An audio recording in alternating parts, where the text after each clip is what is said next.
Bom dia, de novo.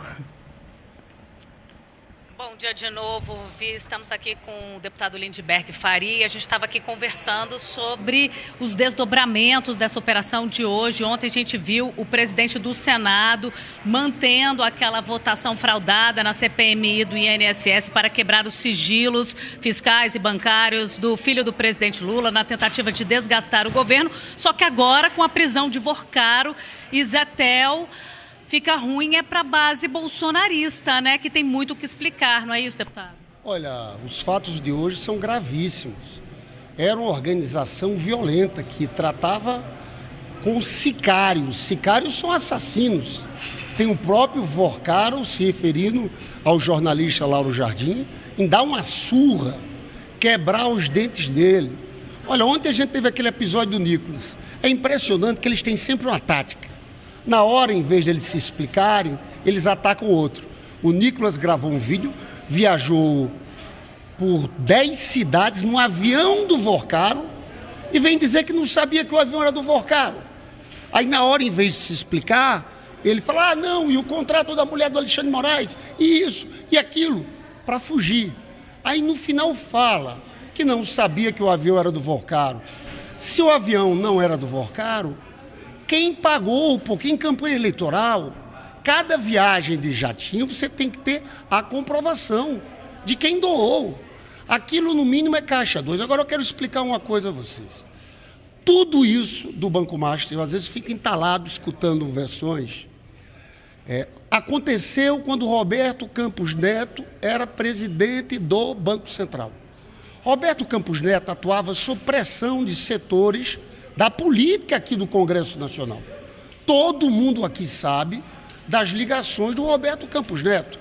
Na verdade, foi com o Roberto Campos Neto que ele compra o banco, com autorização do Banco Central, o Banco Máximo. De lá para cá, teve várias autorizações que flexibilizaram essa fraude. Nada foi feito. Aí depois o BRB quis comprar aquilo que é um escândalo. Uma pressão gigante, pessoal, em cima do Banco Central e do governo do presidente Lula, para que autorizasse a compra. Eu posso dizer uma coisa para vocês. Se tem um clima de revolta de setores no parlamento, no judiciário, contra o governo federal, é porque eles sabem que teve uma determinação do presidente Lula. Nós queremos apurar tudo. Não só negaram que o BRB comprasse, como houve a liquidação. E a Polícia Federal está indo para cima. Então, não adianta. Desde a Operação Carbono Oculto, que a Receita também entra, quando nós pegamos aqueles fundos ligados à máfia dos combustíveis, mercado financeiro, depois aquela operação contra a Refit. Então, veja, gente, tem muita gente atrás de um acordão. Esse acordão não sai porque, eu vou dizer para você o motivo que não sai, porque o presidente Lula tem uma determinação que nós temos que combater o andar de cima do crime organizado, e a Polícia Federal e a Receita Federal não vão parar. Bom dia, pessoal, deputado. Vocês têm alguma pergunta aí do estúdio? Tem, Manu. O deputado me escuta? Fala, William. Bom dia, deputado. Prazer em receber o senhor aqui no ICL. Eu queria te perguntar, deputado, sobre as implicações da prisão do Zetel. Tem muita gente que trata esse escândalo como um escândalo da política, mas mais do que isso é um escândalo da extrema-direita, né, deputado? Os governos envolvidos, Rio de Janeiro, Distrito Federal, Amapá, são governos de direita e mais do que isso, o Zetel, maior doador individual de campanha de Jair Bolsonaro e Tarcísio de Freitas. É claro que gente rica tem contato com o mundo da política toda, né, deputado? Mas o escândalo é o escândalo da extrema-direita e do centrão, né? Olha, eu não tenho dúvida de dizer isso. Veja bem, foi a maior fraude da história, fraude bancária da história do país. O caso do Rio de Janeiro, Cláudio Castro, é vergonhoso. Vai ser preso o governador do Rio. Eles compraram 970 milhões em títulos podres. Não tinha fundo garantidor por trás. Veja, todo mundo aqui em Brasília sabe quem são os personagens ligados ao Banco Master. O Zetel e o Vorcaro eram da Igreja Lacoinha. Não adianta o Nicolas mentir. Eles tinham ligação orgânica com esse pessoal. Esse pessoal votou no Bolsonaro. trabalhou pelo Bolsonaro, seu banco cresceu sob influência do Bolsonaro. Aí eles ficam pegando, tem um contrato com o ministro Lewandowski. Sim, tinha um contrato com o ministro Lewandowski. Isso não tem nada a ver com a fraude bancária que houve.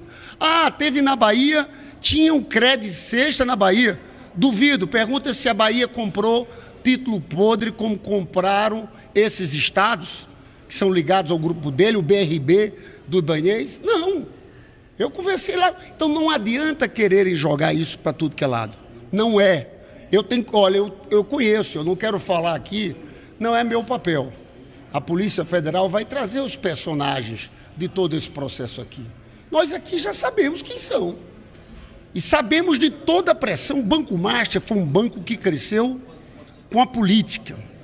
A pressão da política, a política que mandava, o Congresso que mandava do governo do Bolsonaro, que fez dar as condições ao Banco Master, sob Roberto Campos Neto, que é protegido de uma parte da imprensa. Tráfico de influência, né? Mas influência de favorecimento completo é de corrupção. Então isso vai aparecer. Eu sei que aqui em Brasília é um clima de muito nervosismo, digamos aqui, numa parte grande da política, de revolta, como se tivesse uma saída. Não existe saída. Essa investigação vai pegar todo mundo. E esse Vorcaro, você sabe que aqui em vários momentos, agora inclusive o Derrite, ele sempre tentava, nesse projeto antifacção, jogar duro em cima dos criminosos na ponta que vendiam drogas de favela e proteger o andar de cima. Não são crimes ultraviolentos. Esse Vorcaro, além de corrupção braba, agora é uma organização criminosa ultraviolenta. Você viu o que ele fazia com os influenciadores. E agora ameaça jornalistas. Autoridades também. Então é algo muito grave que a gente está vendo aqui. Mas eu tenho uma convicção, William, como você falou. Essa crise é bolsonarista. Não é verdade. Deixa eu desfazer outra coisa. Eles vivem dizendo PT, PSOL, PCdoB, PSB não assinaram a CPI. Nós assinamos a CPI aqui do Hollenberg da Câmara e assinamos a CPI no Senado da Heloísa Helena e da Fernanda Melchiona. Assinamos. O que a gente não assina é uma CPI do Jordi, que é completamente fora do objeto, que ele primeiro deve explicações dele à Polícia Federal. Então a gente não vai cair no jogo do PL, mas não é por falta de vontade aqui nossa de investigar.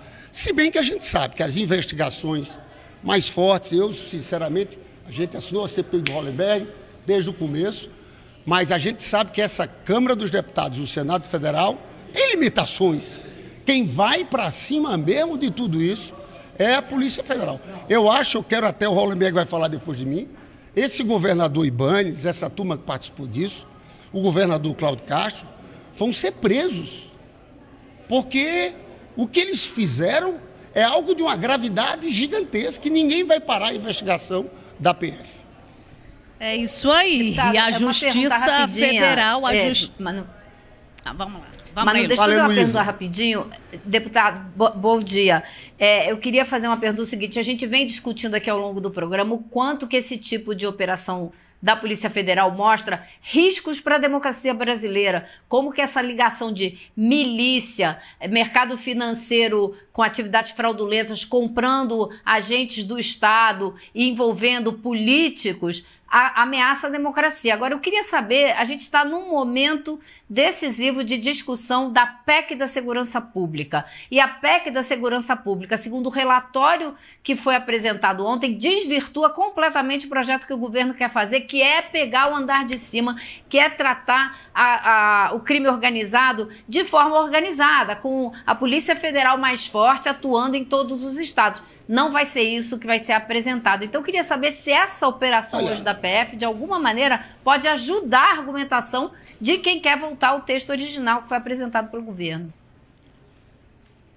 Olha, Luiz, eu já estou aqui cabreiro. Eu fui líder no ano passado e eu vivi um semestre inteiro que vários projetos tentavam fazer blindagem contra investigações.